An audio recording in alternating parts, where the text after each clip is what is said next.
Assalamualaikum warahmatullahi wabarakatuh. Selamat datang kembali di channel resmi KPPN Bondowoso. Mengawali tahun 2021 ini, kami akan menyampaikan terkait kesalahan umum pada saat pengajuan SPM ke KPPN. Materi ini menjadi sangat penting dan menjadi pokok bahasan pertama kami. Nanti akan kami sampaikan beberapa data statistik terkait pengiriman SPM melalui aplikasi eSPM sampai dengan tanggal 30 Desember 2020. Baik, inilah materi kita kali ini, kesalahan umum saat pengajuan SPM. Sebelum kita membahas lebih jauh tentang kesalahan umum ini, kita akan melihat beberapa data statistik berikut. Nah, ini adalah diagram pengajuan SPM ke KPPN sampai dengan tanggal 30 Desember 2020. Memang SPM untuk GU Nihil dan PTUP belum selesai sampai dengan tanggal 8 Januari nanti, tapi angka tersebut mungkin tidak akan terlalu signifikan untuk menambah persentase yang ada di sini. Baik di jumlah SPM yang diterima ataupun SPM tertolak. Kita lihat di sini, SPM yang diterima itu jumlahnya 87% dan yang SPM tertolak itu 13%. 87% SPM yang diterima itu setara dengan 7.959 SPM. Kemudian 13 SPM yang tertolak itu setara dengan 1.178 SPM. Total SPM yang diterima semenjak menggunakan eSPM ini adalah 9.137 SPM. KPPN Bondowoso menggunakan eSPM itu sejak tanggal 21 April sampai dengan 30 Desember tahun 2020. Mungkin buat teman-teman satuan kerja, angka segini ini angkanya nggak terlalu signifikan. Hanya 1.100 dari 7.900 atau dari 9.137. Ada fakta yang harus teman-teman pahami bahwa angka ini, penolakan SPM sekian ini dengan rentang waktu sekian ini, faktanya adalah setiap harinya ada 6-7 SPM yang tertolak. 6-7 SPM yang tertolak. Bayangkan kalau misalnya SPM yang tertolak tadi itu ada uang ya yang dibutuhkan oleh rekanan untuk membayar gaji karyawannya atau bantuan sosial yang memang sangat-sangat ditunggu oleh penerimanya. Bayangkan 6-7 SPM itu yang seharusnya bisa memutar roda perekonomian di Bondowoso dan ternyata itu nggak jalan. Ini sudah pernah disampaikan pada saat pembahasan tentang rektur. Kebayang kalau misalnya 6-7 SPM tersebut tertolak setiap harinya dan seharusnya pada saat hari itu roda perekonomian di Bondowoso khususnya atau di Probolinggo atau di Situbondo gitu ya sudah harus berputar, sudah banyak uang yang beredar pada saat itu, apalagi saat ini pemerintah menggalakkan namanya pemulihan ekonomi nasional. Kebayang kalau misalnya 6-7 SPM itu tertolak gara-gara hal yang sepele. Dan ternyata kesalahan umum pada saat pengajuan SPM itu masih banyak sekali teman-teman yang belum aware gitu ya terhadap kesalahan-kesalahan tersebut. Oke, kita lanjut ke kesalahan umum itu sendiri ya. Jadi teman-teman, kesalahan umum pada saat pengajuan SPM itu hanya dibagi menjadi dua. Yang pertama, kesalahan di SPM itu sendiri. Dan yang kedua, ada di data dukungnya yang salah. Nah, untuk SPM sendiri, itu ada kode-kode SPM dan uraian. Dua hal ini yang sering menjadi bahan atau alasan penolakan di teman-teman FO KPPN Bondowoso. Kita lihat kode-kodenya seperti apa dan uraiannya seperti apa. Ini adalah contoh SPM yang diajukan satuan kerja. Di sini sudah ditandai ada yang warnanya merah, biru. Ya. Ini adalah fokus dari kesalahan-kesalahan umum atau kode-kode SPM yang sering salah. Contoh, jenis SPM. Jenis SPM yang sering salah adalah ketika pengajuan uang makan atau 51, belanja pegawai 51 yang bukan gaji induk atau gaji susulan atau kekurangan seperti uang makan, tukin, atau mungkin ada honor yang menggunakan akun 51 gitu ya. Itu harusnya di sini gaji lainnya 04 tapi diisinya adalah 07. Seperti itu. Atau malah sebaliknya, ada 52 tapi menggunakan gaji lainnya. Dampaknya apa? Kalau misalnya akunnya 52 menggunakan gaji lainnya, itu kalau dananya minus itu masih bisa lanjut. Tapi itu akan menyulitkan teman-teman satuan kerja nanti ketika dananya memang sudah minus. Kemudian di jenis pembayaran dan sifat pembayaran. Di sini sering sekali salah ketika pengajuan TUP. TUP itu jenis pembayarannya di sini 4, di sini 2. Kalau untuk UP, di sini 4, di sini 1. Nah, ada beberapa juga teman-teman pada saat pengajuan GUP nihil, ya, GUP nihil dan juga PTUP, itu sering terbalik tuh. Kalau PTUP, di sininya 1, di sininya 6. Kalau untuk GU nihil, di sininya 1, di sininya 5. Nah, kemudian yang sering sekali salah adalah kode-kode potongan di sini nih. Ini saya contohkan beberapa kode potongan. Yang pertama, pajak. Ya. Pajak misalnya PPN. Ini 411 211. Kode bagian anggarannya dan unitnya ini harus 015 dan 04. Di aplikasi SAS itu sudah default ini. Nah, kemudian lokasi yang ini, yang warna biru, ini harus ngikut lokasi yang di sini. Nah, harus ikut di sini. Kemudian yang merah, warna merah di sini, ini adalah kode satker dari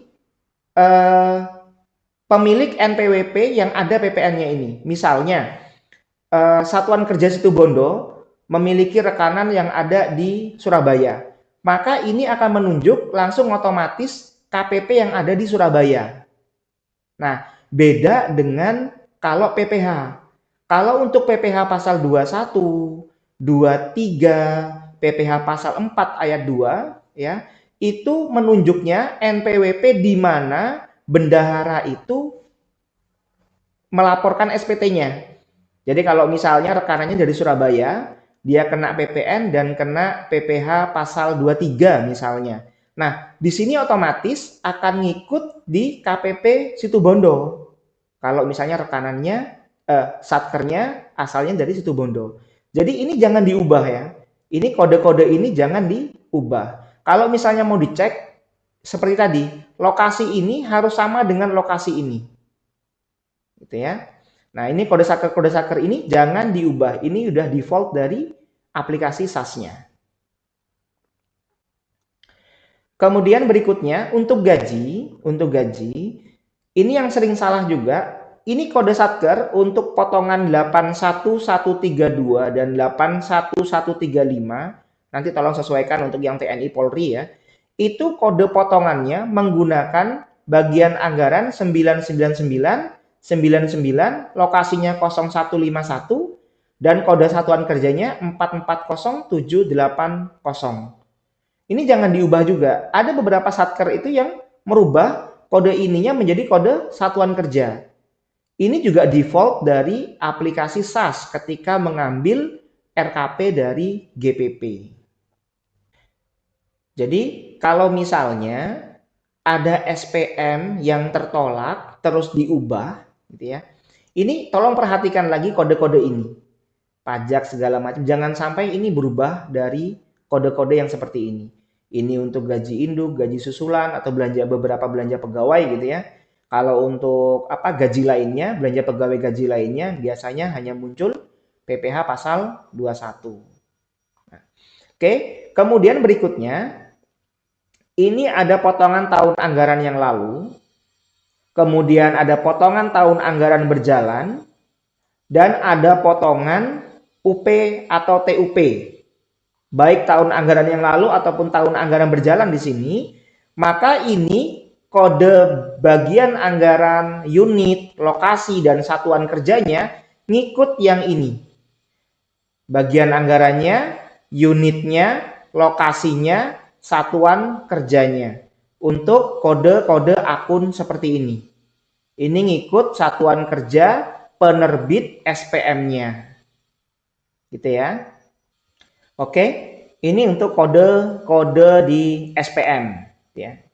Kira-kira itulah ya yang sering tertolaknya atau dikembalikannya itu ya. Kemudian uraian. Uraiannya ini seperti apa? Uraian seperti apa? Ingat ya, mitra kerja KPPN Bondowoso sejak tahun 2020, tepatnya tanggal 20 Maret 2020, kita sudah buat kesepakatan tentang uraian SPM ini. Nah, ini sudah pernah kami sampaikan baik secara hard copy ataupun soft copy tentang panduan penerbitan SPM kaitannya dengan uraian, khususnya uraian. Nah, di sini sudah ada contoh untuk SPM UP seperti apa, TUP seperti apa, dan seterusnya. Nah, seperti ini ya. Nah, ini sudah dilengkapi dengan jenis SPM-nya apa, kemudian kode sifat dan jenis pembayarannya seperti apa, lalu uraiannya seperti apa. Nah, di sini nanti kalau misalnya ada koreksi, mohon segera hubungi KPPN Bondowoso. Kayak kemarin ada yang nanya ternyata untuk lembur nggak ada di sini, makanya ditambahkan di sini untuk lembur. Makanya di sini ada model revisi 1 tahun 2020. Oh ya, untuk panduan SPM ini buat mitra kerja KPPN Bondowoso yang belum punya, silahkan download di link di atas ya. SPM, kesalahan umum SPM lagi ya. The last but not least, nah, di sini nih, kami masih sering menemukan SPM itu tanda tangannya ditempel, bukan tanda tangan asli. Bukan tanda tangan basah kemudian di-scan, tapi ditempel. Nah, mentang-mentang ini adalah ESPM, diajukannya melalui soft copy semua, minta tolong ya, mohon jangan memalsukan tanda tangan PPSPM atau menempel tanda tangan PPSPM. Ya, kami mohon kepada bantuannya dari mitra kerja KPPN Bondowoso agar tidak melakukan hal demikian. Oke, kita kembali ke kesalahan umum pengajuan SPM. Nah, untuk data dukung, data dukung ini yang sering salah itu ada di berkas lampiran dan ADK-nya.